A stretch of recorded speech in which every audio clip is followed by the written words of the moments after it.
حیثیت ذاکر با حیثیت فقیر با حیثیت عالم یہ پہلا موقع ہے کہ میں نے سرزمین پر ایک خطیب کی حیثیت سے قدم رکھا ہے۔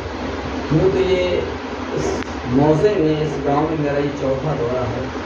2 دفعہ میں معائنے کے برس سے آیا تھا، تیسرا موقع وہ تھا کہ جو ہر ایک کو نصیب نہیں ہوا کرتا۔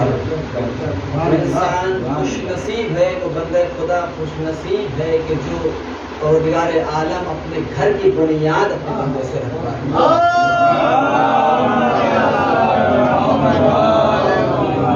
میرے یہ شرف کی بات تھی، میں جتنا فخر کروں کم ہے، کیونکہ میں نے اللہ کے گھر کی بنیاد رکھی، اور یہ چوتھا موقع ہے کہ جو میں آپ کے سامنے روبرو ہوں، آپ کو روبرو ہوں۔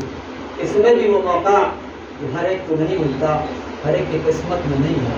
میرے عزیزوں، پڑھنا بہت بڑی بات ہے، فرش اعظم میں بیٹھنا بھی نصیب نہیں ہوتا۔ وہ خوش نصیب ہیں، اور جب بھی آل محمد علیہ السلام کی میں اپنے لیے آپ کے لیے بیان کر رہا ہوں، جب بھی آل محمد علیہ السلام کی اپنے دل میں خنکی محسوس کریں، اپنے والدین کو دعا دیں۔ کیوں کہ اس لیے تیرا لاکھ لاکھ شکر ہے کہ تو نے ایسے گھر میں ہمیں جنما کہ جو صحیح معنوں میں آل محمد علیہ السلام کے پیروکار عنوان قرار دیا کہ جو چند لفظوں پر مشتمل ہے، انکا لعلی خلق عظیم، میرے حبیب آپ اخلاق کے بلند مرتبے پر فائز ہیں، عظیم مرتبے پر فائز ہیں۔ انکا لعلی خلق عظیم، 4 لفظوں پر مشتمل یہ آیت ہے قرآن کی، جو اپنے آخری نبی کے لیے پروردگار کہہ رہا ہے کہ ہم نے آپ کو بلند مرتبے پر فائز کیا، عظیم مرتبے پر فائز کیا۔ تمام مولائی ہیں، اور دیکھیں میرے عزیزوں، آپ کبھی یہ مت سوچئے گا کہ ہم علی کو سمجھ سکتے ہیں، آپ علی کو سمجھ سکتے ہیں۔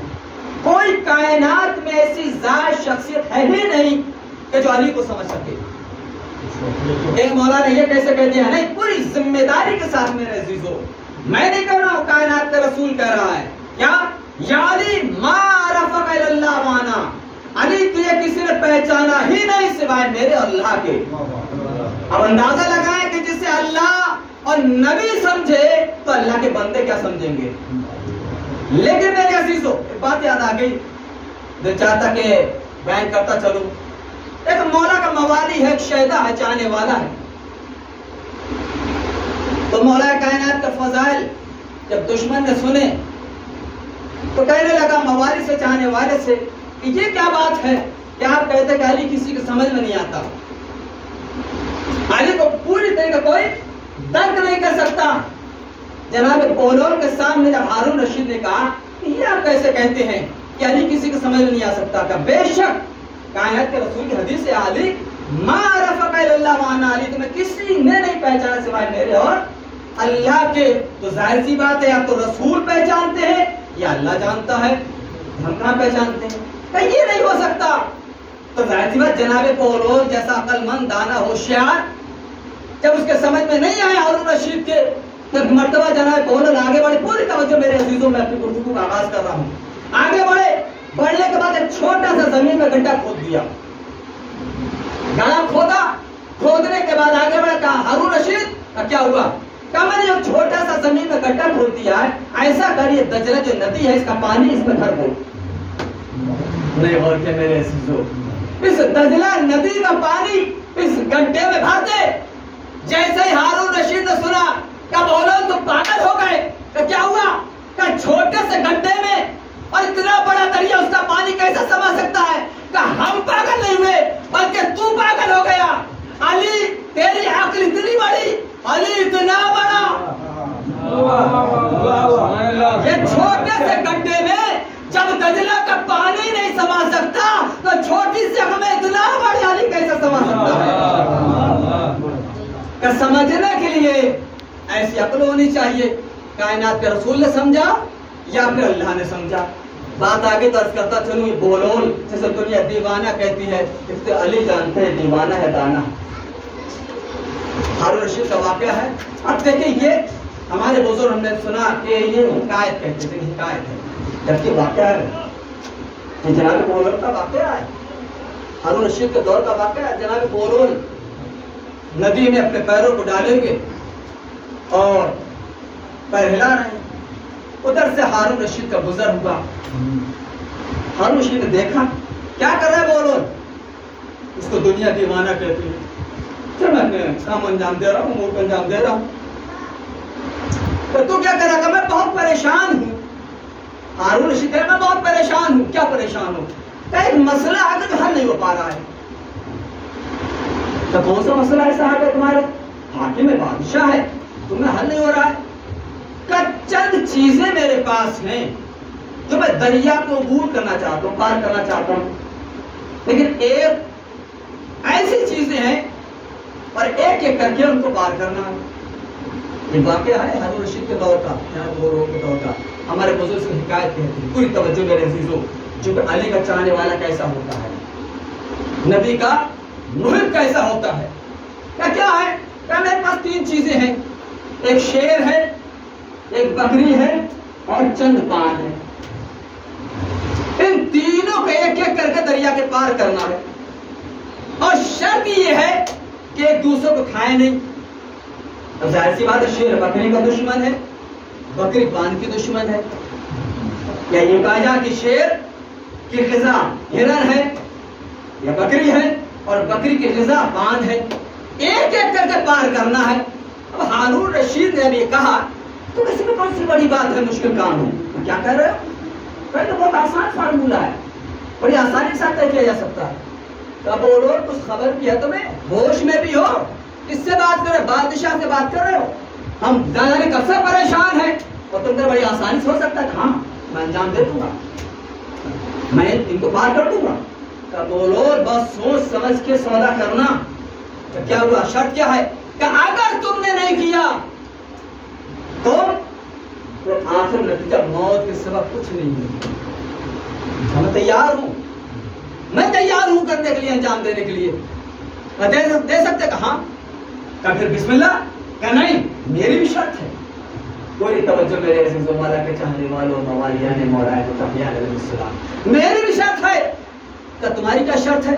क्या मैं तहरीर कर देता हूं, नोट कर देता हूं, लिख देता हूं, वो अगर मैं इस काम को अंजाम दे दूं तो उसमें तुम अमल कर लेना। दोनों बादशाह में और दुनिया जिसे दीवाना कहती है, सौदा तय हो गया कि मैं तुम्हारी तीनों चीजों एक एक करके पार कर दूंगा। अगर पार कर दिया तो मैं जो तहरीर दे रहा हूं उसके ऊपर तुम्हें अमल करना पड़ेगा, अंजाम देना पड़ेगा। हारून रशीद बादशाह ने मान लिया। जनाब बोलो, जिसे दुनिया दीवाना की पूरी तवज्जो में एक लम्हे फिक्रिया, एक मैसेज देना चाहता हूं अपने बच्चों को, जवानों को।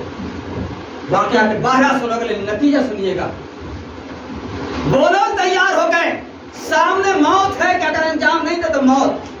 बादशाह से मुआहदा हुआ, तय हुआ है, शेर, बकरी, पान। जनाब बोलो पहुंचे, बकरी को लिया, लेने के बाद दरिया में उतरे और ले जाने के बाद दरिया को पार करा दिया। यहाँ क्या बचा? शेर बचा और पान। मेरे साथी जो मेरे अजीजों, शेर और पान। शेर पान को खाता है, कोई खतरा नहीं है। जनाब बोलोल ने बकरी को पार करके वहां पर छोड़ दिया। छोड़ने के बाद वापस पलटे आए, आने के बाद शेर को लिया, शेर को लेके दरिया में उतरे। उतरने के बाद दरिया को पार किया, पार करने के बाद शेर को वहां पे छोड़ा, बकरी को साथ में लिया, वापस लेके पलटे। कोई तवज्जो मेरे अजीज होगी, वाकया है। बकरी को वापस लेके पलटे आए, फिर वापस लेने का, बकरी को छोड़ा, पान को उठाया, उठाने के बाद दरिया को पार किया, शेर के पास छोड़ दिया, फिर पलटे, आखिर माने में बकरी को लिया, लेने के बाद तीनों को पार कर दिया। कितनी आसानी से पार किया। वाले जो कैद में थे, जो जिंदान में थे, जो जेल में थे, जनाब बोलोल की शर्त ये थी कि अगर मैं तेरे उमूर को अंजाम दे दूं तो ये सारे अली के चाहने वालों को तुझे रिहा करना पड़ेगा। सारे चाहने वालों, जुमला सुनिएगा, सारे चाहने वालों को रिहा करना पड़ेगा। इसका मतलब ये हुआ कि अली का चाहने वाला अली को आजाद कराता है, मुसीबत में गिरफ्तार नहीं करता। समझ ले, खुदा का शुक्र अदा करे कि हम अली के चाहने वाले हैं। अली के चाहने वालों का ये शाम नहीं होता। अली के चाहने वाले हर किसी ऐसे नहीं होते कि वो किसी की बुराई करे, किसी को मुसीबत में गिरफ्तार करे, नहीं। और अगर खुदा न खास्ता अगर ये चीज पाई जाती है तो अल्लाह की बारगाह में तौबा करे। चंद साल के लिए हम आए यहाँ पर, हमें हमेशा नहीं रहना। जब अंबिया का साथ इस दुनिया ने नहीं दिया, कोई 1000 साल, कोई 1500 साल, कोई 2000 साल जिंदा रहा है। मासूमीन अलैहिस्सलाम की हदीस है कि सुनो, अगर ये दुनिया साथ देती तो अंबिया का साथ देती। इसलिए कि सबसे ज्यादा अल्लाह के पैगाम को अगर किसी ने पहुंचाया है तो अंबिया ने पहुंचाया। ये दुनिया ने जब अंबिया का साथ नहीं दिया तो हमारा आपका साथ क्या देगा। लिहाजा गफलत में ना रहें, गैर के साथ सामने कर हक बात आगे तो अर्ज जरूर करता हूं, अल हक को मुर्रुल हक बात इंसान की कड़वी लगती है। बात आ गई सामने, दरमियान में कौन किसका हक है, का इमाम का हक है ये। लेकिन आज कितने तशय्युह निकाल रहे हैं इस हक को, क्यों नहीं निकाल रहे हैं?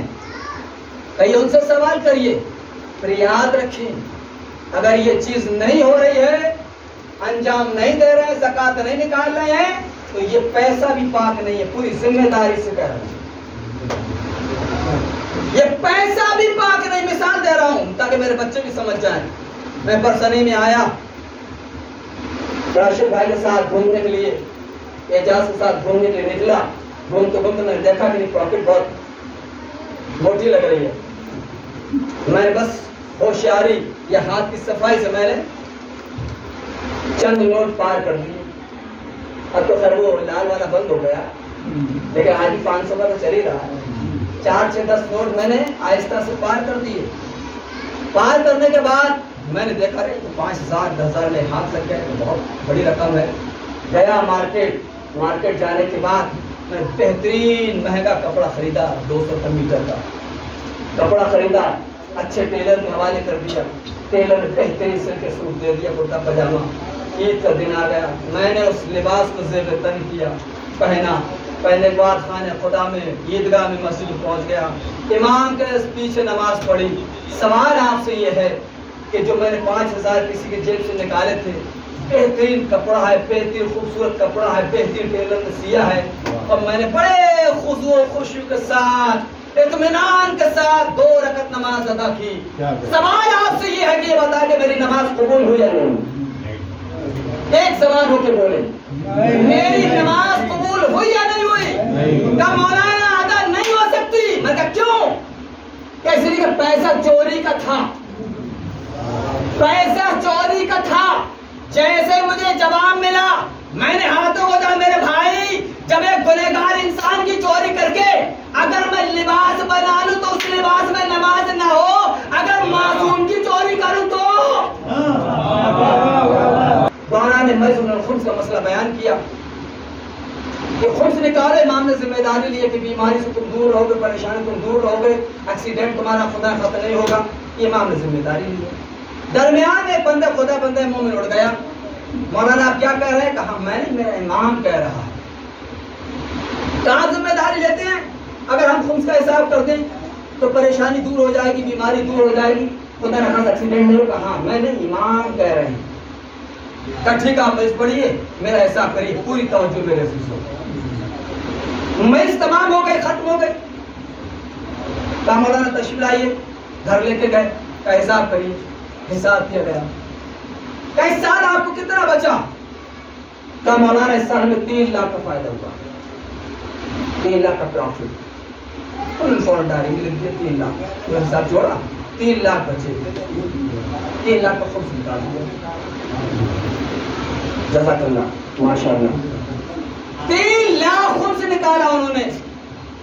मुकम्मस रकम, पाक रकम थी खुद से निकालने के बाद। तब आप 1 साल तक कुछ भी नहीं करना है, जितना चाहे आप कमाएं, जितना चाहे खाएं, जितना चाहे खर्च करें, जितनी आप प्रॉपर्टी बनाएं, उस पर खुम्स नहीं है। क्यों? 5 पैसे से हम जमीन खरीद रहे हैं, गाड़ी खरीद रहे हैं, बंगला खरीद रहे हैं, इस पर कोई खुम्स नहीं। अब उसी नेक्स्ट ईयर, उसी डेट में, उसी तारीख में तारीख आई مولانا کو بلایا گیا، حساب کرنے بیٹھے، پوری توجہ میرے عزیز ہو، حساب کرنے بیٹھے، حساب کرتے کرتے کرتے آپ کی کتنا بچا تھا؟ سال گوشتہ کتنا بچا تھا؟ 3 لاکھ۔ آپ کی کتنا بچا؟ 2.5 لاکھ۔ یہ پلس میں گیا مائنس میں گیا؟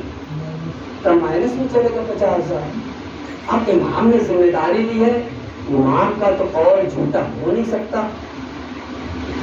سال گزشتہ 3 لاکھ، اس سال 2.5 لاکھ، مائنس ہو گئے 50,000 کا ٹھہرو۔ یہ بتاؤ کہ جو تمہیں 3 لاکھ روپے بچے تھے وہ کہاں ہیں؟ تو 3 لاکھ بچے تھے، پاکٹ میں 3 لاکھ نہیں رہے، تب کیا ہوا؟ کب ہمارے بیٹے کا ایکسیڈنٹ ہو گیا تو 1 لاکھ اس میں خرچ ہو گیا تھا، اور کب فلاں ہمارا بیمار ہوا تو 50,000 اس میں خرچ ہو گیا تھا۔ کہ یہ بتاؤ بچے کتنے تھے؟ کہ بچے تو صرف 1.5 لاکھ تھے۔ کہ آپ کے کتنے بچے؟ کہ آپ کی 2.5 لاکھ۔ کہ کوئی بیمار پڑا؟ کہ نہیں۔ ایکسیڈنٹ ہوا؟ کہ نہیں۔ کہ سارے گزشتہ کتنے بچے تھے؟ کہ 1.5 لاکھ۔ کہ آپ کی؟ کہ 2.5 لاکھ۔ تو یہ بتاؤ کہ 2.5 لاکھ زیادہ ہوتے ہیں 1.5 لاکھ زیادہ ہوتے ہیں؟ کیا مولانا 1 لاکھ اس میں خرچ ہوئے 50,000 بیماری میں؟ کہ یہ تو میرے مولانا ذمہ داری لی ہے، میرا حق ادا کرو، بیماری سے بھی بچاؤں گا، ایکسیڈنٹ سے بھی تمہیں بچاؤں گا۔ میرا حق ادا کرو، بیماری سے بھی بچاؤں گا، ایکسیڈنٹ سے بھی تمہیں بچاؤں گا۔ تو صرف 1.5 لاکھ بچے تو 2.5 لاکھ۔ مولا کے چاہنے والے ہیں، خدا نبی کے چاہنے والے ہیں، تو اخلاق بھی ایسا ہونا چاہیے، کردار بھی ایسا ہونا چاہیے میرے عزیز۔ کیوں؟ جیسے کہ ہم علی کے چاہنے والے۔ اچھا یہ بتائیں، ہم جب بھی جہاں بھی بیٹھتے تذکرہ کرتے کس کا ذکر کرتے ہیں؟ علی کا، محمد کا، فاطمہ کا، حسن کا، حسین کا تذکرہ کرتے ہیں، چاہے گھر میں بیٹھے، چاہے امام بارگاہ میں، چاہے خانہ خدا میں۔ ان حدیث زین مجالسکم بذکر علی ابن ابی طالب، اپنی مجلسوں کا آراستہ کو زینت دو علی کی ذکر سے۔ سوال آپ سے یہ ہے کہ جہاں بھی چاہنے والے بیٹھیں تو علی کا ذکر کریں، محمد کا ذکر کریں، فاطمہ کا ذکر کریں، حسن کا ذکر کریں، حسین کا ذکر کریں۔ سوال یہ ہے کہ ہم جہاں بیٹھیں محمد علیہ السلام کا ذکر کریں، جب آل محمد علیہ السلام بیٹھتے تو کس کا ذکر کرتے ہیں؟ ساتھی میرے عزیزو، ہم جہاں بیٹھیں تو آل محمد علیہ السلام کا تذکرہ کریں، ذکر کریں۔ یہ بتا کہ جب آل محمد علیہ السلام بیٹھتے تو کس کا تذکرہ کرتے ہیں؟ پریشان تو سوال ہے، بے شک سوال ہے۔ ہم جہاں بھی بیٹھے، گھر میں بیٹھے، مسجد میں بیٹھے، امام بارگاہ میں بیٹھے، آل محمد علیہ السلام کا ذکر کریں۔ یہ جب بیٹھتے ہیں تو کس کا ذکر کرتے ہیں؟ تاریخ کے اپنے ورق گردانے کی، اور آپ کو پلٹا تو ایک حدیث ملی امام صادق علیہ السلام،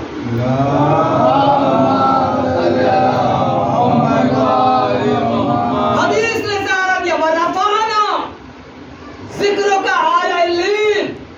امام صادق علیہ السلام ارشاد فرماتے ہیں، ورفعنا ذکرک اعلی العلین، اے میرے جد عباس، آپ کی فضیلت کے لیے کیا کم ہے کہ ہمارے محمد جب بیٹھتے تو آپ کا ذکر کرتے ہیں۔ ہمارے محمد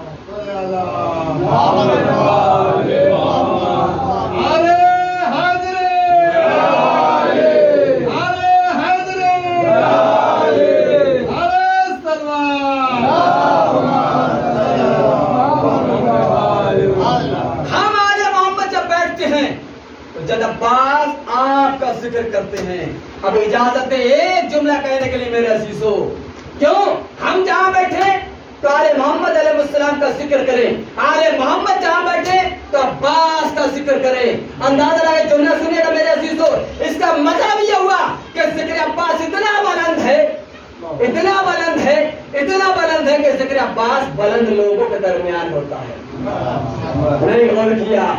ذکر عباس بلند لوگوں کے درمیان ہوتا ہے۔ یہ کون عباس؟ علی کے وارث، علی کے فرزند۔ اندازہ لگائیے، میں اپنی طرف سے نہیں، قرآن ہے، قرآن ادھر آئے مباہلہ، کون سا کون؟ چاہے شیعوں کا ہو، چاہے سنیوں کا، دیوبندی، کسی کا بھی قرآن ہو، آئے مباہلہ موجود ہے۔ وقت آیا تو اللہ نے کہا جب دونوں شہزادوں کو محمد کے حوالے کر دیا. ابناء محمد ابنا آنا و ابنا کم نسا آنا و نسا کم انفسنا و انفسکم. یہ قرآن کی آیت ہے.